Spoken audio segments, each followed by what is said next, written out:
mendapatkan hati. Negeri ini memanggilmu kawan. Bapak Kepala Sekolah, selamat siang Pak. Selamat siang Bu Lili. Jadi di sini kami sebagai calon guru penggerak ingin mewawancarai Bapak Kepala Sekolah tentang bagaimana pengambilan keputusan di sekolah, terutama terkait dengan kasus-kasus yang melibatkan dilema etika atau bujukan moral. Izin ya Pak ya.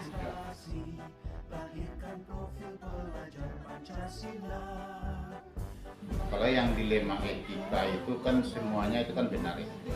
Benar menurut yang mengambil keputusan, benar yang menerima keputusan. Contohnya seperti apa ya, pakaian seragam sekolah, pakaian olahraga, kan itu contoh kan dilema etika tuh. Menurut ketentuan kita bersama bahwa sepakati bahwasanya pakaian sekolah ini diwajibkan untuk anak olahraga. Sementara waktu bagi orang tua dia mengakui kewajiban itu tetapi nggak punya dana. Begitu itu salah satu contoh yang dilema etika. Sedangkan kalau yang untuk mengidentifikasinya antara benar dan salah, bisa jadi kebenarnya yang keputusan diambil sekolah itu apa dilema etika itu yang kita tetapkan itu kebenaran yang menganggap di orang tuanya salah. Kalau dalam pendidikan kan gitu, kalau misalnya kalau di guru nanti kan di gurunya benar, kata anak muridnya salah. Atau kata guru muridnya benar, di gurunya disalahkan. Karena ada terbalik kayak gitu di guru. Jadi dalam artiannya ya kita harus berhati-hati, bijak dalam mengambil suatu keputusan, baik dilema etika maupun bujukan moral. Kalau yang dilema etika itu mungkin dari segi yang benar menurut saya, tapi bukan atas nama saya pribadi, tapi saya berangkat dari dasar atau dasar itu aturan itu benar atau tidaknya. Kemudian kebenaran dari teman itu juga kita lihat tentu sesuai dengan koridor aturan. Kemudian saya bisa menyimpulkan bahwa masing-masing memiliki semacam alasan atau dasar yang bisa dikatakan itu benar, artinya tidak menyalahi aturan. Kemudian kalau yang bujukan moral itu mungkin bagi saya pribadi dari hati nurani itu semacam ada kepentingan segelintir orang yang artinya tidak berpihak pada dasar kebenaran untuk kebanyakan orang dan aturan. Jadi saya bisa membedakan asal dia berpedoman pada semacam aturan dasar hukum atau juknisnya, itu bagi saya itu benar kedua-duanya. Ada hal yang dibela bukan atas kepentingan pribadi atau individu. Di sekolah kami untuk mengidentifikasi kasus baik berupa dilema etika atau bujukan moral, yang pertama sekali yang kita harus kenal adalah karakteristik pelaku dari dilema etika dan bujukan moral. Kalau kita tidak memahami karakteristik mereka, bagaimana mungkin kita menjudge mereka? Bagaimana mungkin kita menetapkan suatu ketetapan kepada mereka? Jadi kita kenal dulu karakter mereka. Kemudian yang ketiga, kita bisa juga mencari informasi mungkin dari orang yang terdekat, dari gurunya. Yang jelas kalau terjadi di sekolah, itu gurunya, kemudian orang tuanya, kawan mereka. Kita cari informasi seperti itu. Kemudian kita juga harus melakukan pencatatan. Kenapa? Pencatatan ini adalah dasar real untuk kita membuat sebuah keputusan.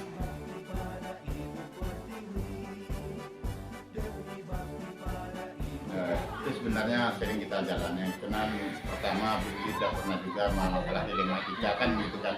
Ini kepentingan pertama tentang peserta didik, karena kita kalau di CGP pendidik murid adalah hal yang sangat penting sekali, yang terutama sekali. Maka dari itu dilema etika itu harus kita bijak mengambil keputusannya. Makanya kadang-kala kita persuasi pribadi, kemudian memusyawarahkannya. Kalau misalnya tentu ada hal-hal yang dirugikan, sebenarnya nggak dirugikan sebenarnya, cuman waktu dan saatnya belum tahu. Orang yang merasa dirugikan itu dia merasa rugi. Sebenarnya istilahnya kebajikan atau kebijakan. Kalau tidak, tentu salah satu dari itu akan dirugikan. Dalam hal ini yang saya ambil keputusan yang pernah saya alami adalah benar-benar menimbang mana yang paling mendesak atau insidentil atau emergensi begitu. Jadi kalau ada misalnya saya membawa kebenaran, kemudian dalam musyawarah atau dalam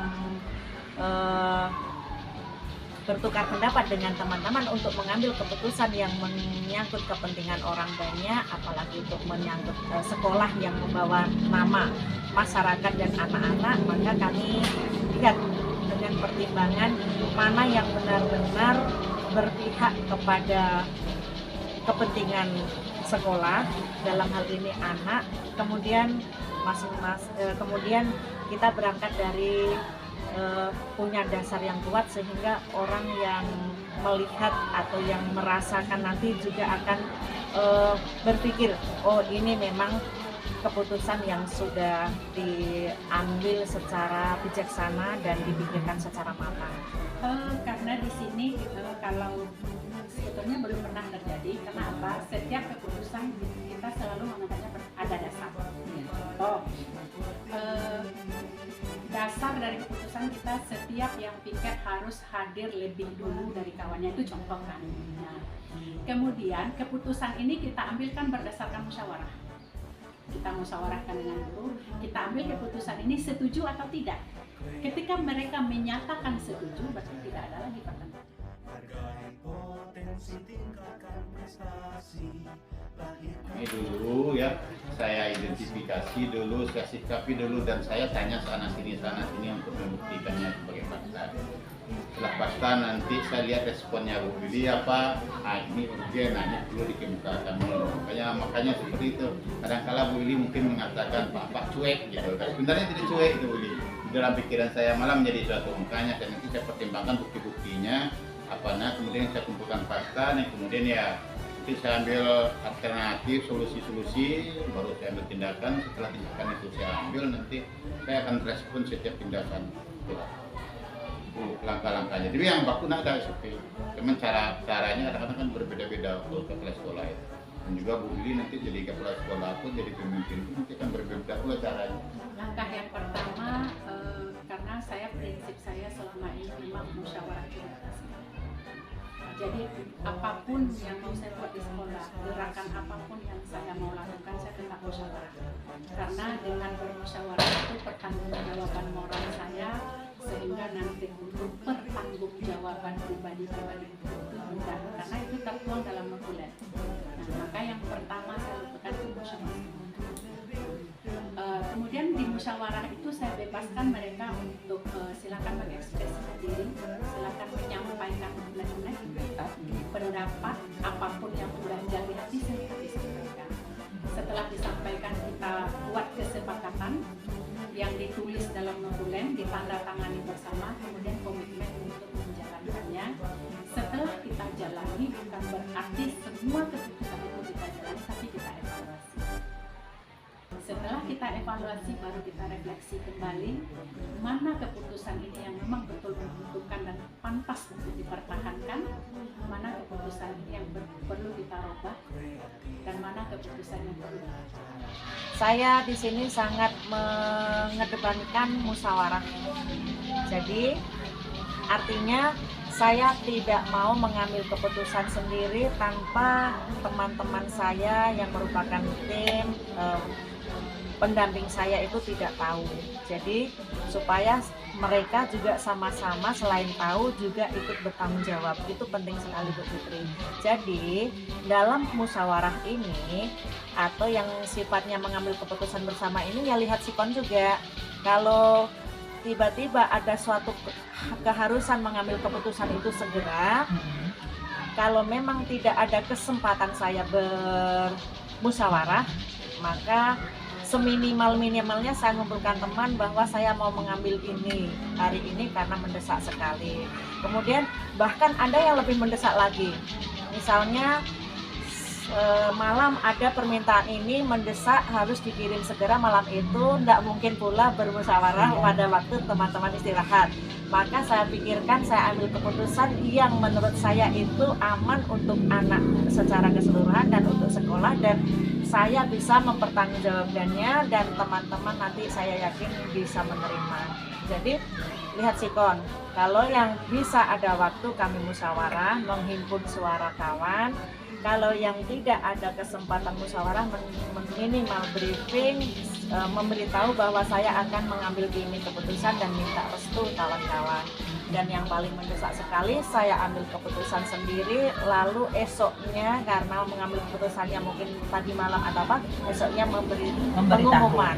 Nah, jadi teman-teman tidak ada yang tidak tahu, supaya sama-sama ikut bertanggung jawab dan saya aman.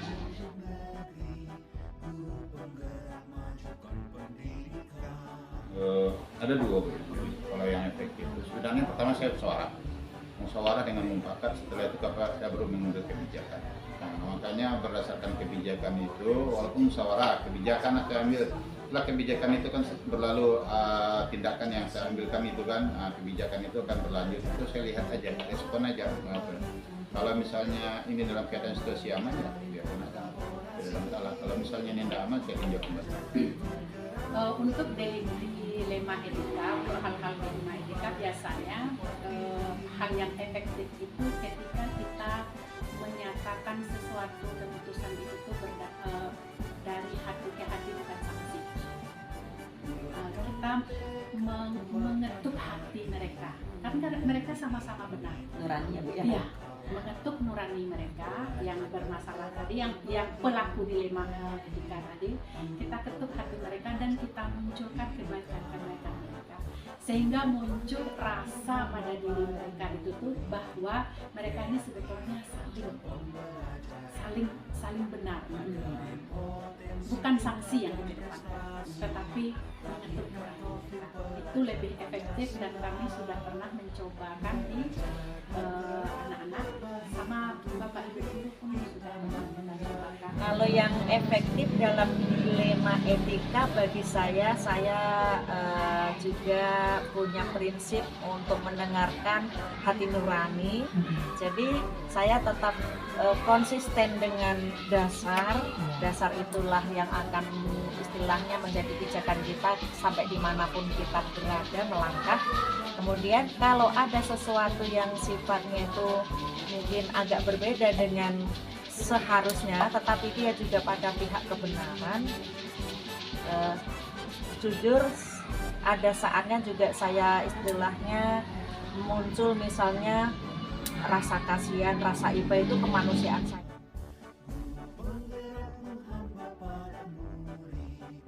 Kadangkala kalau hal-hal yang tantangan, cara penyampaiannya tuh, ya, cara menyampaikan bagaimana orang yang akan diajak berkomunikasi itu bagaimana, ya kan gitu Bu Lina. Jadi hal-hal yang ditantang itu komunikasi ke lawan agar misalnya kepada orang yang kita berikan masukan, saran atau menyelesaikan masalah itu, dengan harapan jangan muncul permasalahan baru. Itulah komunikasi. Kata kuncinya komunikasi. Yang pertama, hal yang menjadi tantangan itu adalah tidak tersosialisasikan pemahaman tentang cara pengambilan keputusan tadi. Contoh, mungkin kepala sekolah tahun dulu dia punya konsep untuk pengambilan keputusan, tapi tidak ada satupun warga sekolah yang tahu, tidak ada masyarakat yang tahu, tidak ada wali murid yang tahu, dia disimpan di kepalanya sendiri. Kemudian yang kedua, ini yang paling parah, sikap apatis dari pelaku yang ada di lingkungan. Mereka tidak bisa menerima paradigma baru, mereka tertutup dengan hal-hal yang baru, sehingga mereka apatis. Apatis itu apapun yang kita lakukan mereka tolak. Tidak peduli gitu. Tidak peduli. Nah, ini kendala yang paling berat di sini. Kemudian yang ketiga, kendalanya ketika kita sudah membuat keputusan, sudah menyepakati, itu pasti akan ada pelanggaran, karena konsep keputusan dibuat pelanggaran. Pasti ada pelanggaran. Yakinlah kita, setiap keputusan itu pasti ada pelanggaran. Tidak akan mungkin dibuat keputusan kemudian orang akan manut keputusan itu sampai puluhan tahun lamanya. Pasti ada pelanggaran. Nah, sering terjadi keputusan yang kita buat itu dilanggar berulang-ulang sehingga kita harus melakukan pembinaan berulang-ulang, bimbingan berulang-ulang dan mengingat kembali berulang-ulang. Tantangan saya adalah untuk bisa mengambil keputusan dengan menghadapi konsekuensi yang harus saya terima. Itu tantangan saya, sehingga kadang-kadang saya mengalahkan ego, mengalahkan perasaan demi mengambil keputusan untuk yang agak ada yang segelintir orang agak terkecewakan gitu. Jadi pokoknya prinsip saya menimbang kepentingan orang, hajat orang banyak, karena kedua-duanya sama-sama baik. Namun mana yang lebih utama itu bagi saya adalah yang lebih berpihak kepada kepentingan orang banyak.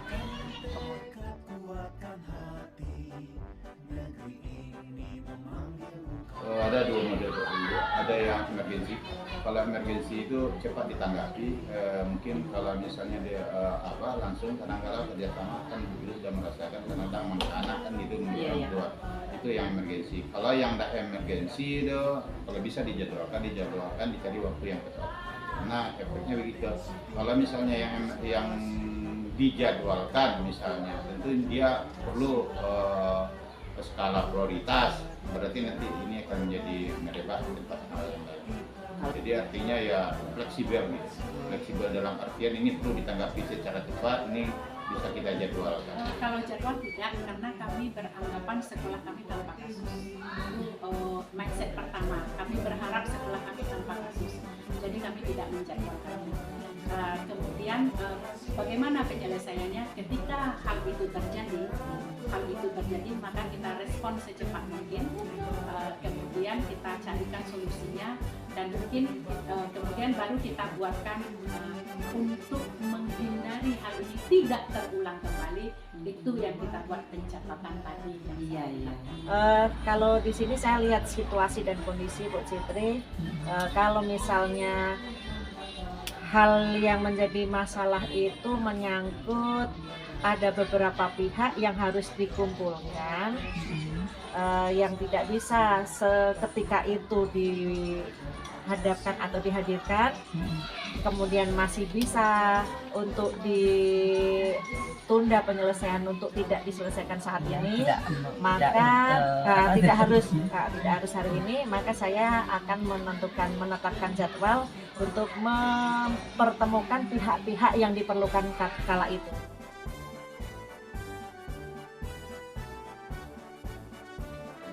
Pengalaman mulai dari itu, kita dari pengalaman menyelesaikan permasalahan.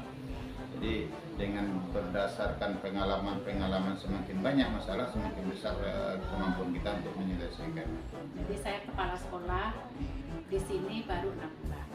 Jadi serentang 6 bulan ini ada hal-hal kasus atau kita harus membuat keputusan. Memang ada seseorang yang saya tuakan di sini yang apa informasinya memang saya dengarkan, yaitu guru senior di sini saya. Beliau di sini juga sudah pernah menjabat RT, kemudian beliau juga sesepuh di lingkungan sekitar masyarakat sini. Sedangkan faktor yang membantu saya di sini yaitu faktor musyawarah, kemudian kesepakatan, kemudian kerjasama. Itu faktor yang membantu untuk mengambil keputusan. Tanpa musyawarah, tanpa kerjasama, mustahil saya bisa menjalankan sekolah ini dengan memberikan dukungan. Dalam tugas saya pakai prinsip di mana bumi dipijak, awal sekali itu saya mencari dukungan, mencari teman untuk menjaga, betul. Jadi kemana saya berada, langkah pertama saya adalah merangkul pihak-pihak yang bisa menjadi teman dekat atau bahkan sebagai pelindung saya, bahkan sebagai senior saya dimanapun saya ditugaskan. Jadi saya selalu pertama sekali yang saya cari adalah pendukung yang akan membantu saya, mempermudah langkah saya, itu terutama adalah orang yang senior, begitu. Jadi orang-orang yang boleh dikatakan dari segi usia dan pengalaman itu di atas kita, itu penting sekali.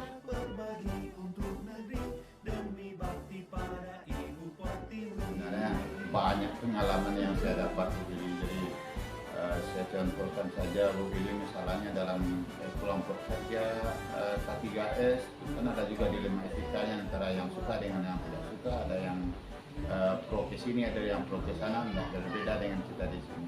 Jadi dalam artian pengalaman itu Bu Billy, semakin banyak kita menyelesaikan masalah, semakin banyak pengalaman kita, semakin banyak kita mengetahui bagaimana usaha yang jelas, ya kita harus bijak dalam mengambil tindakan.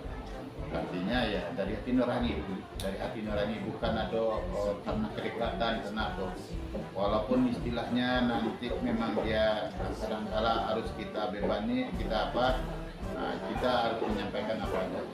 Jadi itulah istilahnya yang bisa dipetik dalam mengambil keputusan dilema kita. Semakin banyak penyelesaian masalah, semakin dewasa kita, semakin banyak pula pengalaman kita dalam menyelesaikan masalah itu. Jadi kita tidak takut, kita tidak ragu, dan ini menjadi rutinitas kita, jadi kebiasaan. Kesimpulan atau pengalaman atau pembelajaran yang bisa saya petik itu bukanlah suatu kesimpulan yang sifatnya permanen atau gimana, tetapi lebih saya melihatnya lebih pada situasional ya. Artinya dalam mengambil keputusan itu tidak bisa sama di setiap tempat. Ternyata tidak semua hal yang menurut saya itu adalah yang sudah benar dan baik, itu tidak semua belum tentu bisa diterima di tempat yang lain. Yang dapat kita ambil, yang pertama kalau saya ini yang dapat saya ambil yaitu setiap peristiwa itu pasti memiliki karakteristik berbeda. Untuk menanggapi karakteristik yang berbeda, kita pasti melakukan perilaku. Jadi yang dapat saya ambil sekarang adalah saya memiliki banyak variasi, banyak cara untuk menanggapi berbagai masalah. Bukan hanya satu cara, banyak cara yang bisa kita lakukan, karena setiap peristiwa, setiap memiliki karakteristik itu. Kemudian yang kedua, musyawarah dengan melibatkan seluruh yang terkait dengan pihak sekolah, baik itu di dalam maupun di luar, itu memiliki kekuatan yang sangat dahsyat. Kemanapun kita disalahkan oleh siapapun, kalau dasarnya musyawarah, kita aman dan hidup. Kemudian yang ketiga, pada saat kita peristiwa-peristiwa dilema, baik dilema etika maupun rujukan moral itu, maka memberikan sebuah kepercayaan pada diri bahwa untuk menghadapi sesuatu itu, untuk mengurai sebuah permasalahan itu, kita bisa melakukannya. Ada muncul rasa percaya diri, sehingga kita tidak lari terhadap tanggung jawab kita. Artinya kita tidak orang kadang-kala ketika ada masalah dia mengabaikan dan berharap masalah itu hilang begitu saja. Sering orang seperti itu. Tetapi tidak, dengan adanya kegiatan seperti ini, saya merasa percaya diri saya bahwa masalah ini bisa kita selesaikan. Asal konsep tadi tetap musyawarah, kerjasama. Hargai potensi, tingkatkan prestasi, lahirkan profil pelajar Pancasila. Belajar, bergerak, berbagi untuk negeri, kita menjalin kolaborasi. Belajar, bergerak, berbagi untuk negeri, demi bakti pada Ibu Pertiwi.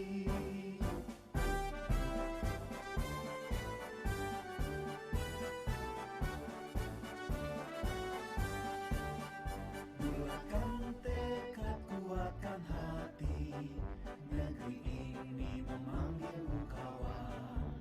Belajar, bergerak,